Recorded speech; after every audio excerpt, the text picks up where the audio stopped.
All right, guys, welcome to the show. This is For Verticals Podcast, episode 118, here on this August 12th, 2025, here just around 1:50 in the afternoon, East Coast time. Got a lot of things to talk about today, a lot of things to discuss, a couple of developing stories, if you will, that have been taking place over the past like 12 hours or so. So a lot of things to talk about, a lot of things to discuss. If you're new here to the channel, please be sure to subscribe, like the streams, like the videos when we do those. We do this show twice a week, Tuesdays and Thursdays around this time in the afternoon here on the East Coast.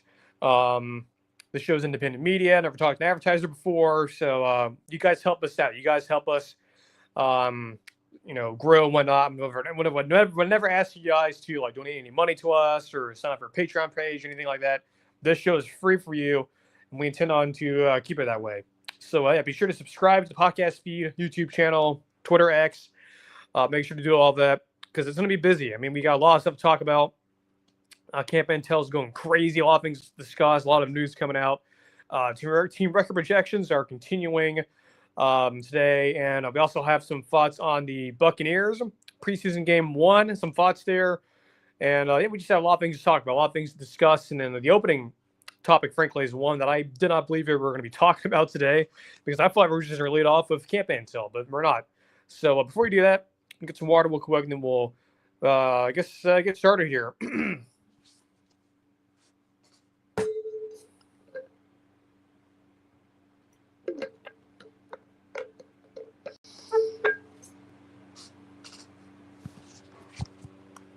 Okay.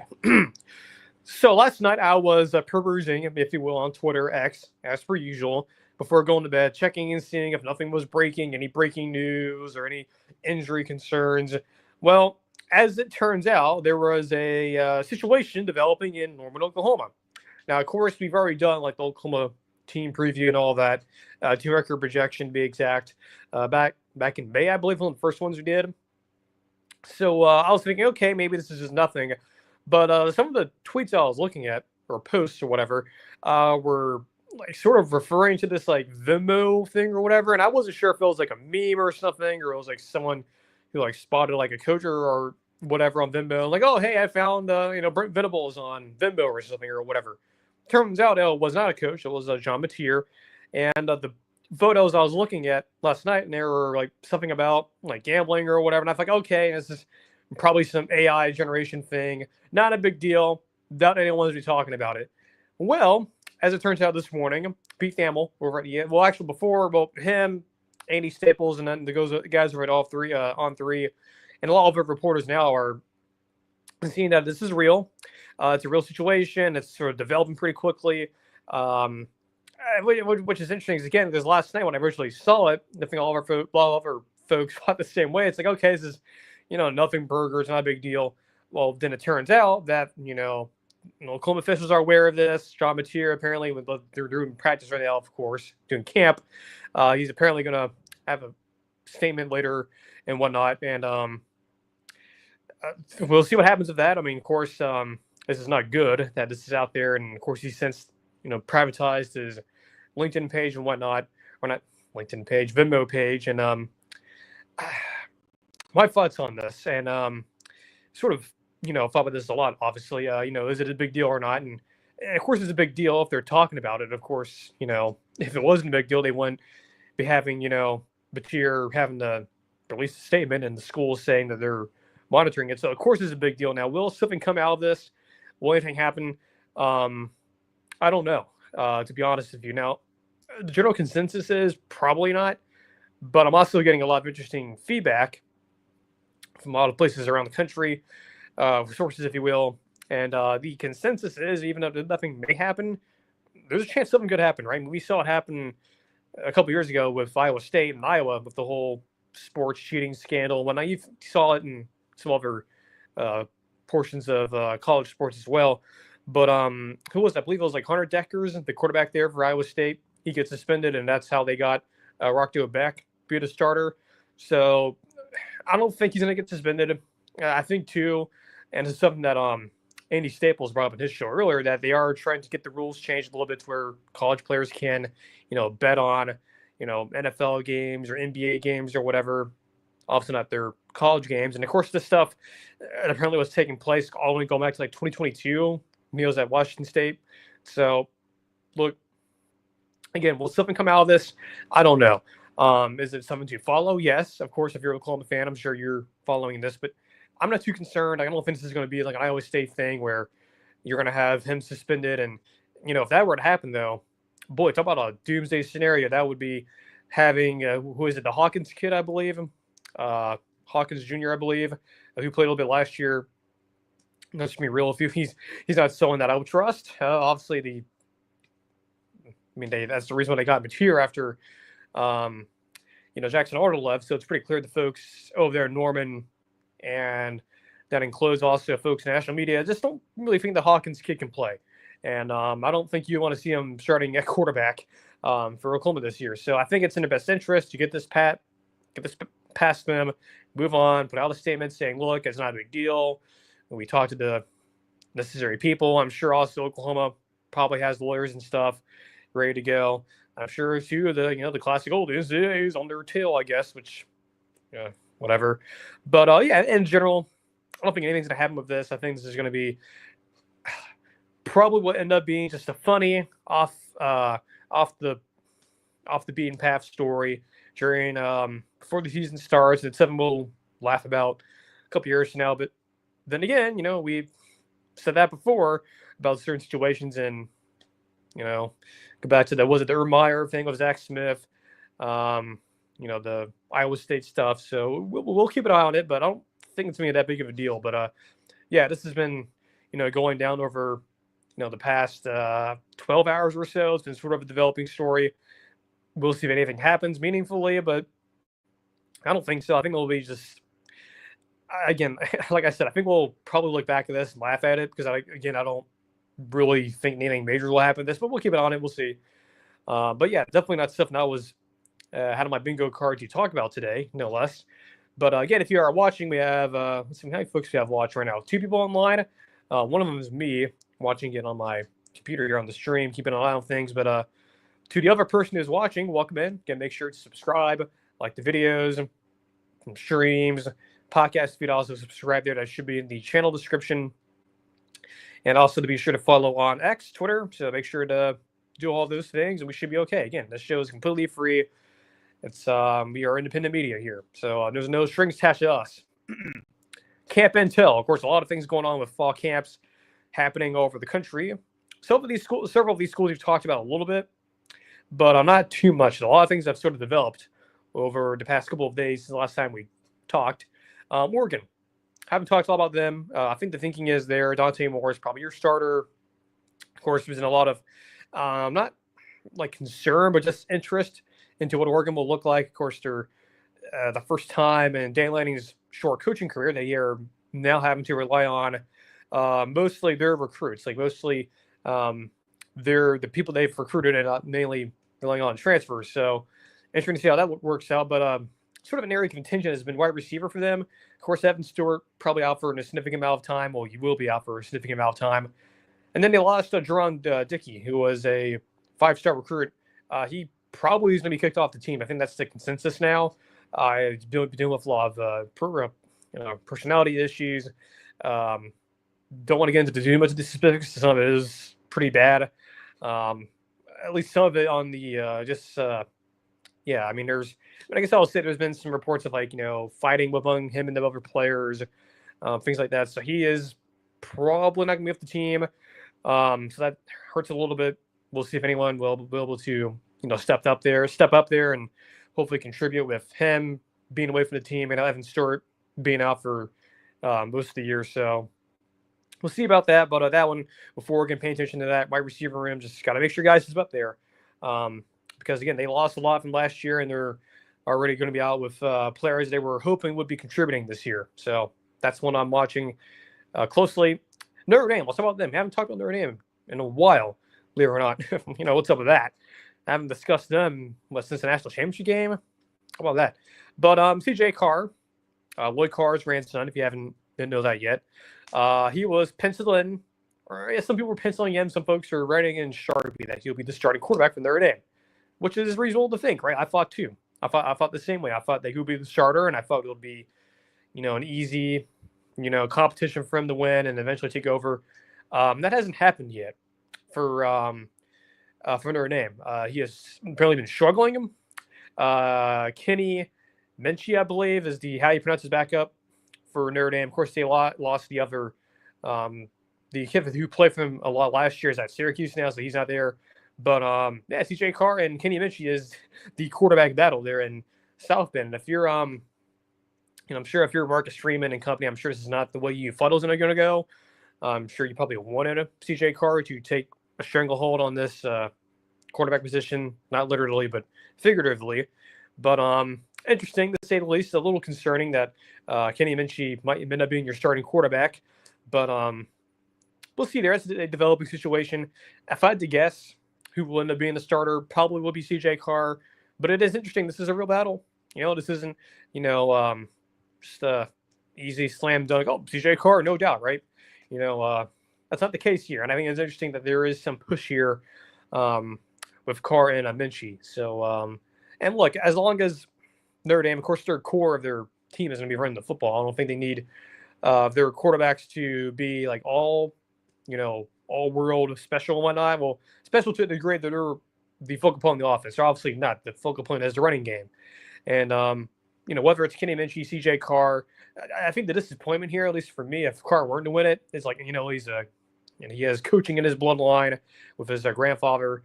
He was a 4 or 5 star recruit. Kind of disappointing. He's not panning out the way we thought he was going to be. And, it's interesting, too, that Josh Payne on his show, I think it wasn't on his shows, it was on the other shows he was on. I forgot which one it was, but he sort of mentioned CJ Carr when I think the host, he was the show he was a guest on, brought up, I think something in tune of like, which quarterbacks could you, or what new quarterbacks are you, excited about? I think Josh mentioned something the lines of like, CJ Carr being mentioned a lot, kind of interesting. And I think hearing that and knowing Carr and his recruitment there was a big deal for Marcus Freeman.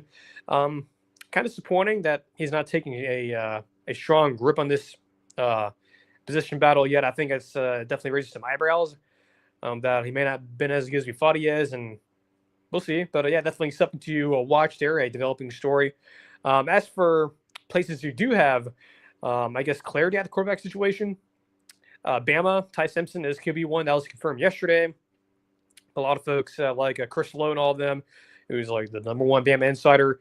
So that's not surprising. I thought Ty was going to win that job. Now, I think what's interesting, and this is something that Jim Dunaway over at Next Round Live brought up on Twitter, is what does this do for Keelan Russell, right? The true freshman. He's more of a runner, more of a dual threat quarterback.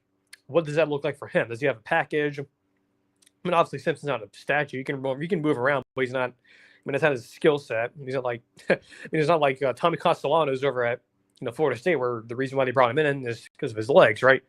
And I think for Simpson, definitely more of a thrower than a runner. So it makes you wonder, since they're going that route, will they have Keelan Russell have like a package for him in the red zone? I think that's pretty likely. Not to mention, too, Bama is probably willing to emphasize running the ball, especially with Ryan Grubb being there now.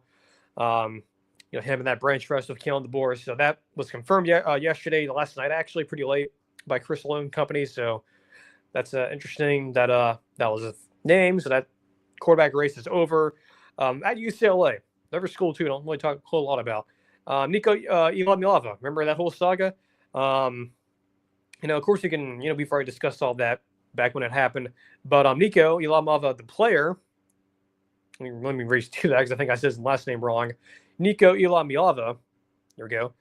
The player looks good so far in camp. I mean, some of the footage I've seen, some of the reports we're getting from UCLA, he's looked good. He's looked comfortable. Now, two things can be true at once. One of them could be, well, he's just in a better situation, at least fitting him, right, and his skill set, and being at UCLA with Coach Foster, and they brought in the new OC is from Indiana with Coach Sig, I believe, so he's there now. I think the word is, too, that getting Nico definitely is worth a couple wins, but it's not like going to move the needle that much. But what could also be true, and this is probably the more concerning thing for UCLA, is that the defense may not be as good as you thought it was. I don't know the context behind all that. I don't know if it was like ones versus ones or twos versus ones or one versus twos or whatever, one versus threes. So it's good for UCLA, right? Good that you have, at least an answer at quarterback there. You have someone who can obviously distribute the football, can also move around, he can run. I think, a lot of folks don't remember or didn't realize is that Nico is definitely more of an athlete than you give him credit for. He can move around, he can scoot. So, yeah, interesting for UCLA this year. Very interesting. I mean, again, I know their over-under win totals like at 5.5 or something like that. It's not big, but if Nico is indeed worth a couple of games, if he's worth beating, I don't know, like USC potentially late in the year, or like an Iowa or whatever, or Maryland, not even that, like maybe a team like Indiana. I think they do play each other, so that could be interesting, right? Give them to what their over under is 5.5. That's where they're probably going to be, at least generally. Maybe you have 2 more wins, so that's 7 wins. So that we'll see. That could be a sneaky team there to watch. That's for another QB situation. Garrett Nussmeier. So since the last time we talked, ironically happened right after the show on Thursday. Excuse me, a little burp there. There were a lot of rumors going around, kind of suspiciously, about Nussmeier tearing his ACL. That ended up being not true. However, there was some truth to it, that there was an injury. It was, whether or not you believe in Brian Kelly saying it wasn't that significant, I happen to believe it kind of might be significant. Like there might be some truth to it being significant, not being an ACL, obviously, but just something to watch here. And I think something that Bud Elliott brought up yesterday when Cover 3 they were doing their win total, about LSU being similar to Florida in a lot of ways. And he's not wrong. I mean, look, if you lose Nussmeier or Lagway, which, by the way, Lagway finally throwing with his receivers, so let's go. This is concerning, right? I mean, LSU yet had number 1 portal class, and I agree with Bud. It's like, that's not, okay, cool, I got water for my fridge today, awesome. That doesn't mean anything anymore. Like, having that type of portal class, that high of a portal class like 2 years ago, cool, that's great. This time around, doesn't really mean crap anymore. Let's just be real. I mean, the talent in the portal now versus 2 years ago is a lot worse than it was. I'm not saying that you're getting crapper players, but you're not really getting like the big, dynamite, stick of TNT players, like guys who are just Energizer bunnies. And you're not really getting that anymore because now schools are starting to pay up now to keep their good players around. So if Nussmeier were to go down, yes, the receiver room's really cool and fancy, and Barry and Brown's cool and all that. I agree with that a little bit. This concerns me a little bit. I mean, that's definitely not just if Nussmeier is not even like 85% healthy, like he's like around that lower, that's not good. And they struggled last year with turnovers and things like that, and even him towards the end of the year wasn't looking that healthy. That's concerning, and that's definitely a little bit of a red flag there. That this could be an nagging thing. This could be a thing that could be a trend. Hopefully not, but it could be. So there's something to watch here with LSU. Hearing a lot of good things about their defense, which is another part of their team that was not good last year, even with the upgrade of the coaching staff like Blake Baker and all of them, Kevin Peoples with their D-line coach. So hey, look, maybe that's a lot better. Hopefully now with Harold Perkins being back again, which I also understand where Bud's coming from too. With Harold Perkins not necessarily fitting with what Baker's trying to do, which is reasonable, right? He's not a guy that they recruited. They inherited him. They don't really know what to do with him. That's just how doesn't fit what they want to do. If they can find a place for him, Harold Perkins, they can just find a place for him. They can, if he can, find a spot in the defense, find a position. Hopefully he reverts back to 2022 Harold Perkins. He could be a sort of a comeback player here. Not a guarantee, but just something to watch because he is still there. And, wasn't there a whole lot last year. And, I understand where Bud's coming from, right? It's just that it doesn't, I can understand that. Yeah, he doesn't really seem like he really fit the defense they were trying to run. Because, of course, again, it's a whole new staff and whatnot. So we'll see with that. Just something to monitor on defense. But, yeah, with Nussmeier, concern, the injury thing, that's again, kind of like Florida. It's like, look, if you lose DJ Lagway or if LSU were to lose and Nussmeier, those teams, there's going to be real. They do not have backups. I think those staffs are confident. They won't say it out loud, but, I mean, heck, Florida – remember, they tried. Well, they did have Purdy, the kid from Charlotte, not Brock Purdy. The kid from Charlotte, who is kind of like a poor man's version of Lagway. He's more of a runner. He was on campus, right? He was on the roster, and then like something with the grades or whatever didn't work out, so he's not there anymore. He's at Wake Forest. Then same with LSU, right? They probably wanted a portal quarterback to at least give them some better depth. They didn't. And both of those guys, even if one of them go down, those teams, the trajectory goes way down, and that's no good. That's no bueno if you're LSU or Florida. So better hope your guys, signal callers, can stay healthy. You got changes the trajectory really, really differently for both of those teams. So Camp Intel, favorite time of the year. That's just a sign we're getting close, right? I mean, next week is a game week for Iowa State. For not Iowa State, that's a few weeks away. Kansas City, Iowa State, Farmageddon next week in Ireland, of all places. One of my tirade last week on that, but hey, we got games next week. We'll do previews for that on Thursday on the Thursday show. So very excited about that. But yeah, Camp Intel going smoothly, and we'll have a lot more information hopefully by the end of the week too on Thursday. A lot more things to talk about. So let's see here. I guess for later in the show, again, reminder: make sure to subscribe to the channel, like the streams, videos, podcast feed, X, Twitter, you name it. Make sure you subscribe. Again, this show is totally free. We're independent media. We're not hung on or tied up with any advertiser. At least that one I don't trust. Now, if it's one that I do trust, that's different. But yeah, I mean, we're independent media. We're not tied to any media corporation at the moment, so we can kind of say mostly wherever we want. I mean, obviously has to be factual and whatnot, but for the most part. But yeah, I mean, this is college football season now. There's an NFL coming up.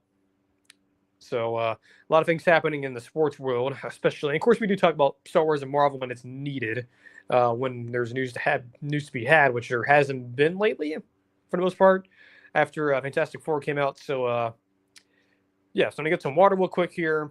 Take a little water mini break, and we'll be right back with Team America projection with UNC, Bill Belichick, the Fighting Bill Belichicks.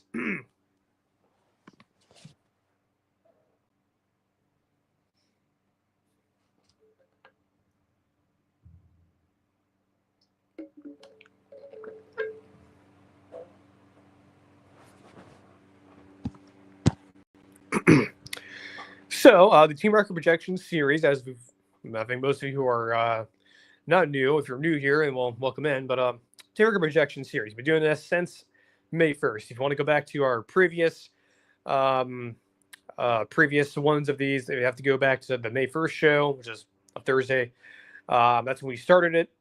I guess on Spotify, there's a couple of episodes missing. I know the one episode a couple weeks ago did not get recorded on Spotify for reasons, but on YouTube, just go back to May 1st around there. That's when we started it. But yeah, we've been doing this for a few months now. We're starting to wrap it up a little bit as the season. I think next week will be the last week we'll do it.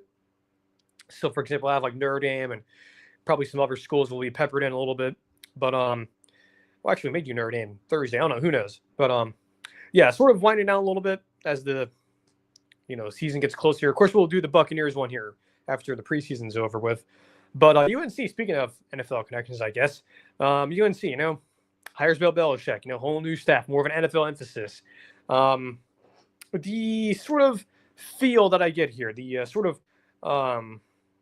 consensus I get from the media, listening to guys like Josh Payton, Cover 3, and people like Brandon Marcello and Andy Staples and all of them, the consensus that I get from UNC, we're not even touching on the Jordan Hudson stuff, whatever, that's like a meme now. That's not even really that relevant, at least at the moment. But what's the vibe of UNC? That's what I was looking for, at least football wise. Not really that good. Sort of a lot of worry, a lot of concern, right? This is, a former NFL head coach going to college, and we've seen this over and over again with, guys like Herm Edwards, for example, and even former NFL players like Dion, where it didn't necessarily work fully. Last year was great for them. But I think the comparison here of UNC, if you want to use one, is Herm Edwards, right? That was pretty recently, right? And there were some good moments for Herm, right? And, I don't hate him personally, but him as a coach, though, despite the success they had early, it just wasn't working, man. They were so bad organizationally, and it was a total disaster. Not to mention you had the sanctions and whatnot. Whether or not you agree those are, appropriate or not, that's neither here or there. And it happened. And he was fired as a result of that, and also on the field, stuff just got worse over the years, and it just got really bad. So that's the concern with UNC here of Bill. Is just it could be like that. It very much so could be a Herm Edwards type situation where it's cool, you got a good big name, will it translate? Because again, I think a lot of folks get this confused. The NFL style and the college style is completely different. I mean, you have Bill Belichick in the NFL, mostly dealing with guys in their early 30s, late 20s, or more grown up and have been through the wars of the NFL for the most part, whether they're like free agents or guys, or I guess mostly free agents, and then dealing with guys who are fresh out of college, right? They've already been through the wars of college football, and been through all of that, mostly finished proven products, right? Whereas in college football, you don't have that luxury. You're dealing with 18 to 24-year-olds, guys who are, most of them are not even old enough to buy their own beer in most cases. And I think for Bill, and I think for a lot of the NFL folks who cover that sport a little bit more than we do here, that's the disconnect, right? It's the NFL mentality, having more proven players versus in college, where it's a little bit, kooky and a lot of weird things happen. Dealing with a younger demographic, you're not really using an NFL, style practice mode, and of course, recruiting and drafting is totally different. Recruiting, you're actually having to sell kids on coming there, whereas the draft is mostly hope and where you're placed in the draft and whatnot, who's available, because you do the picking, whereas the recruits pick you. And I think that's a big misconception that I think a lot of folks, especially in the NFL sphere, who they are, the talking heads on TV, they don't get it. But there is a difference, and a lot of them have blindly, whether it's Herm Edwards or Dion, but that's a little different though. But Herm or now Bill Belichick, you all assume, oh, slam dunk, 10-win team going to the national championship, boom, he's the next Nick Saban. Well, first of all, no one's like Nick Saban. That's a rare situation, and there's also not a lot of coaches who can do what Nick Saban did, or do what Pete Carroll has done, and do what Jimmy Johnson did a long time ago, right? Very rare group. So I look at North Carolina, I look at the roster and whatnot. I know they brought in the transfer from South Alabama. Just a lot of history here. I'll be honest with you, the schedule's kind of sneaky favorable here. I mean, go look at their toughest games here. TCU, I mean, not including their G5 and FCS. TCU, it's at home. TCU of Josh Hoover back Sonny Dykes. People just forget he exists. Hey, so that's gonna be a tough game for them. But that's at home. Clemson, same thing, tough, very tough, right? Dabo obviously more experienced, and I guess it's kind of obvious, but like most of these guys are more experienced than Bill in college ranks. Clemson obviously more talented than UNC, but it's at home too, right? I mean, remember Mac Brown's first year back at UNC? Clemson sounds familiar. That game almost went to overtime, if it wasn't for missed 2-point conversion. They go to Cal on the road. Travel dynamics tough. Virginia, not really worried. Syracuse, we'll see. Stanford, ditto. I mean, that you should win that game. Wake Forest, kind of the same. Duke, North Carolina State. So it's somewhat favorable. I mean, UCF also. I mean, I guess that's another Big 12. How about that? 2 Big 12 opponents. Though I grant you, I don't think they realized, or North Carolina thought they would be playing 2, because I think when they did this, I think they just assumed UCF would still be in the American. But so for the most part, it's mostly favorable. Like if you just took away Bill Belichick and replaced him with, I don't know, Rick from Powell, Wyoming, right? Who's maybe been a head coach for a long time. You put him in with this schedule, I think you would go, okay, 8-9 wins maybe. It's pretty favorable, right? You have TCU, Clemson,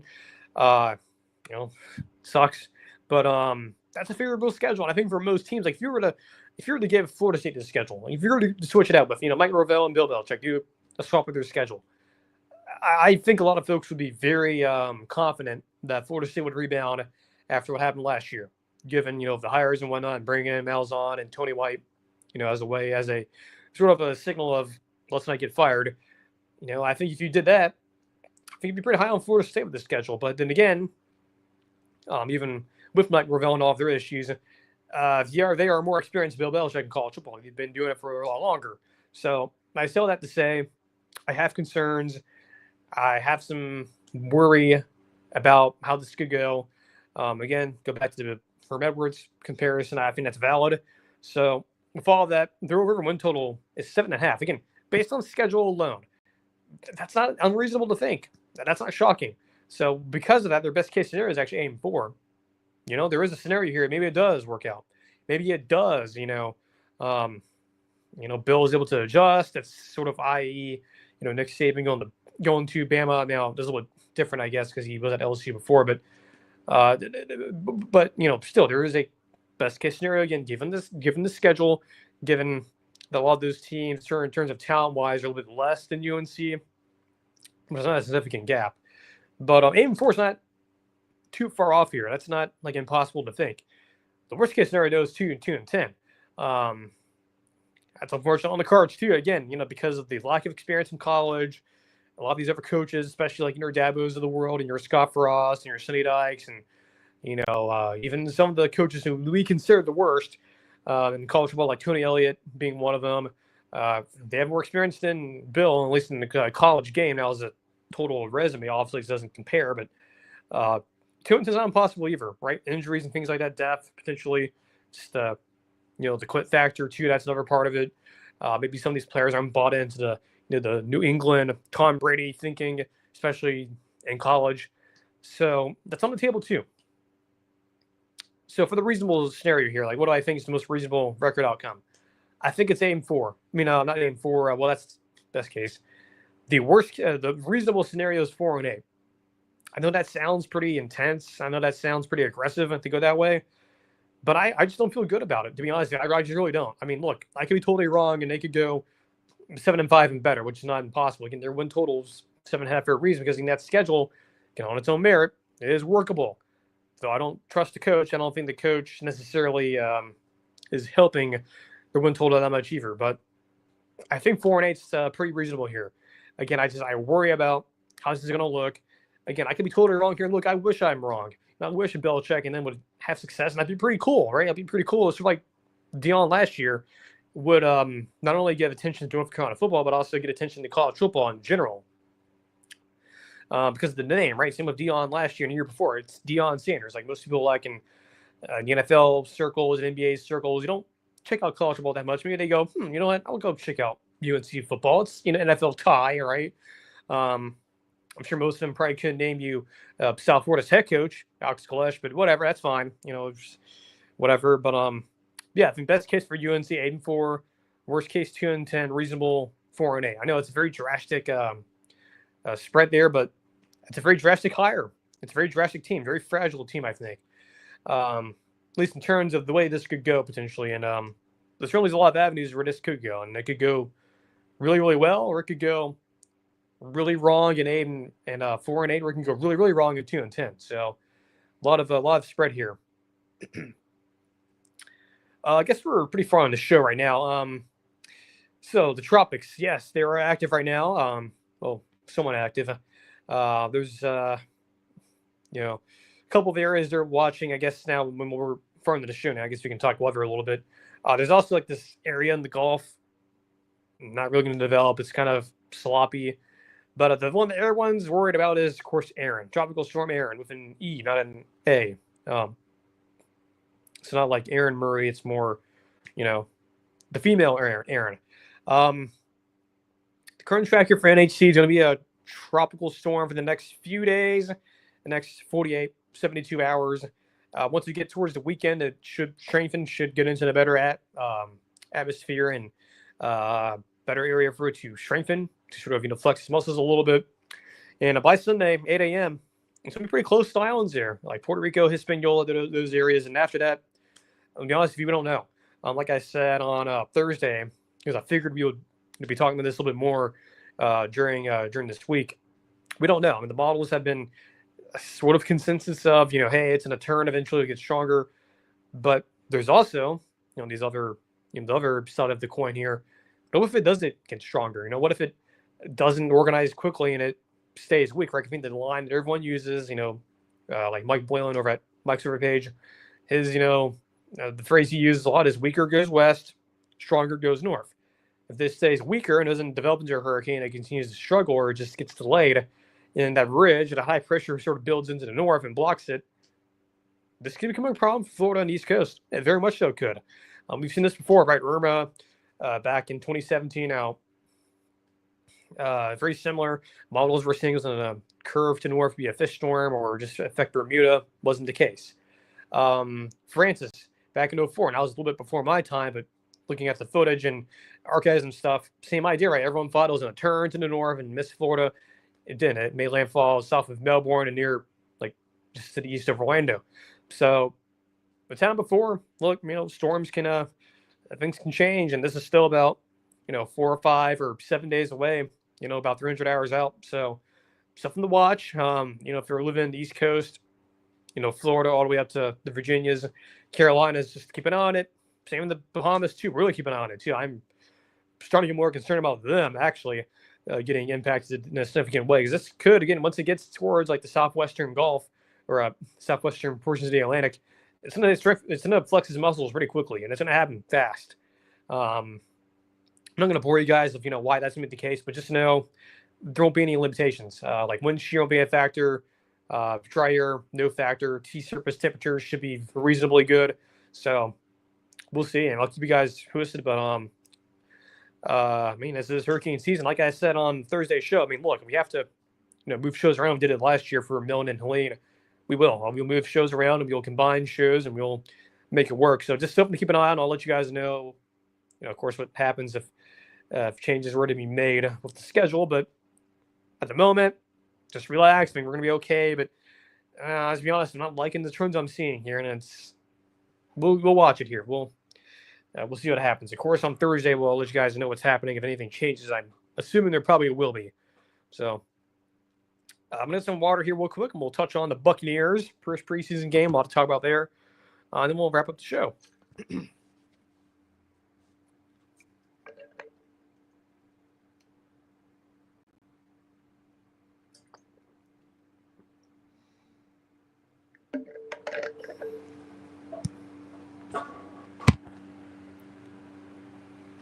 Okay. Again, if you guys are new here, can I, hate to keep on saying this, but it's important now since we are this time of the year and a lot of new folks are coming into the show. Again, be sure to subscribe on YouTube, Spotify, X. Follow me over there. Very important to do so. Again, we have a lot of things planned, right? A lot of things I'm going to probably introduce next week. Some things that we're going to bring in to the show starting next week, and we'll probably continue during. Excuse me, a little hiccup and a little burp there. Something that we plan on to continue during the season, but yeah, a lot of but-ums there. Yeah, just make sure you subscribe both to Spotify, YouTube, follow me on X. Why not? Again, I know a lot of folks are new here, so hopefully you guys stick around. Again, this is independent media. Again, we are completely. This show is completely free of charge. There's nothing we're hiding behind a paywall or anything. All this is all for you guys for free. And we are, again, independent media, no advertiser. I've ever spoken to one before.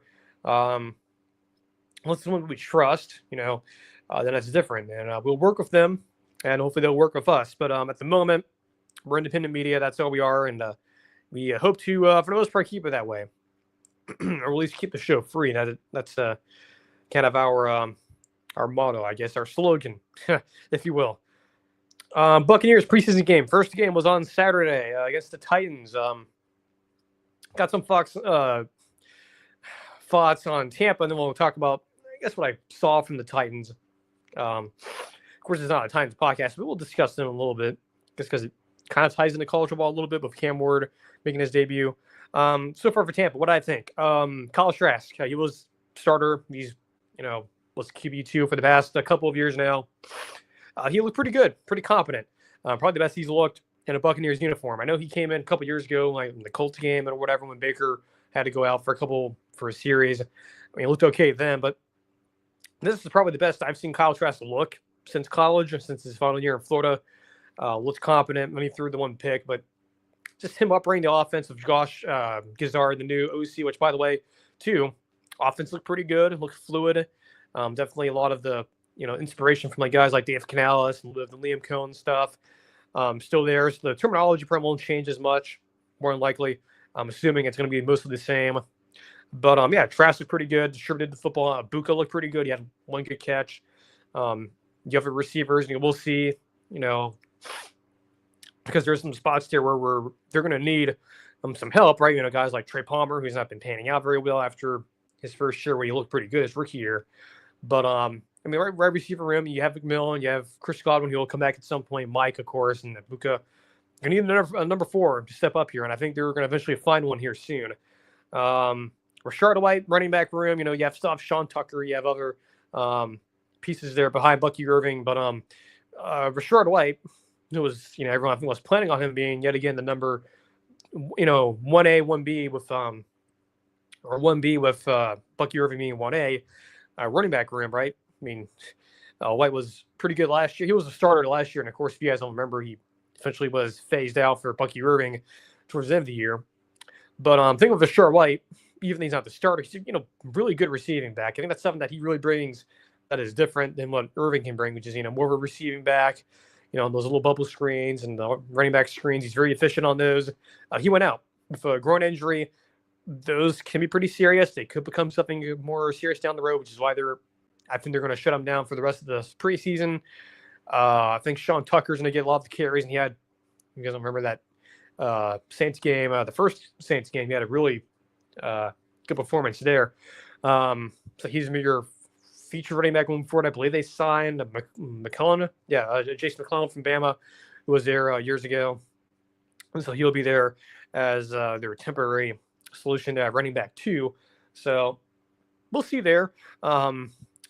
Defensively looked fairly decent. A lot of the starters are out, but a lot of the younger guys and some of the guys won't be on the team much longer before the season starts. Looked pretty good. Secondary, I think, was the best part of it. Definitely for a preseason game, looked pretty efficient, we'll say. Now, as for the Titans, right, Cam Moore comes in, the number 1 overall pick. Callahan, the staff there, didn't have a lot of pieces there last year to be successful. They still don't, probably, at least from what I can tell. They're still going to need a lot of help. But Cam Moore overall, he looked okay. It wasn't terrible. Probably some first game jitters, some sloppiness on this first drive. I don't think he completed the pass. It's okay. Looked fine. Obviously, the Bucs don't play him in the regular season, but as an observer, looked pretty good. I don't think he looked terrible. Looked efficient. He got the job done. He didn't have a big glaring issue from what I can tell. He didn't play after the first half, I believe, if I recall correctly. So looked pretty good. And I think if you're a Titans fan, if you're for some reason watching this, I think you guys should feel confident with him being your starter. So, excuse me. And the Bucs, their preseason game, the next one, I believe it's Pittsburgh.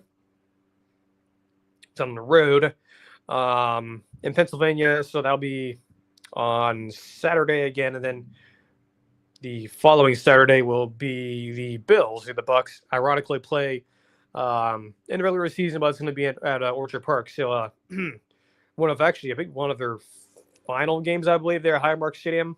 So how about that? So and of course, like I said, we'll eventually do the Bucs record projection eventually once we get after the preseason. So we got the first preseason game out of the way. You get a lot of things to discuss. I think too, sort of a player that's really interesting to see step up is someone like Devin Culp at tight end, who of course we have some of the other tight ends on the roster. Of course, Kate Odding's your number 1.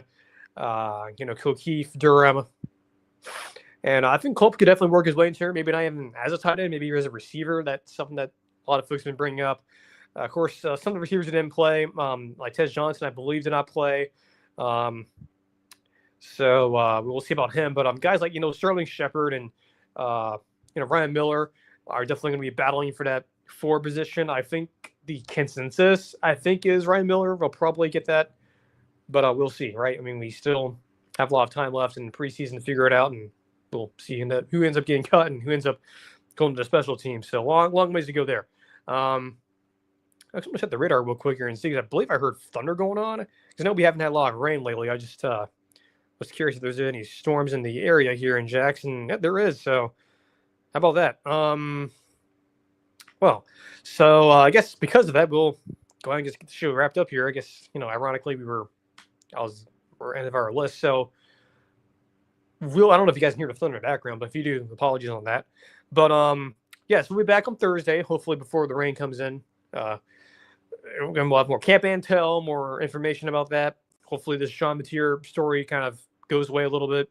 Hopefully nothing bad happens there, but we'll keep an eye on it if anything does develop. So until Thursday, enjoy the rest of your Tuesday and Wednesday, and we'll see you on the next stream.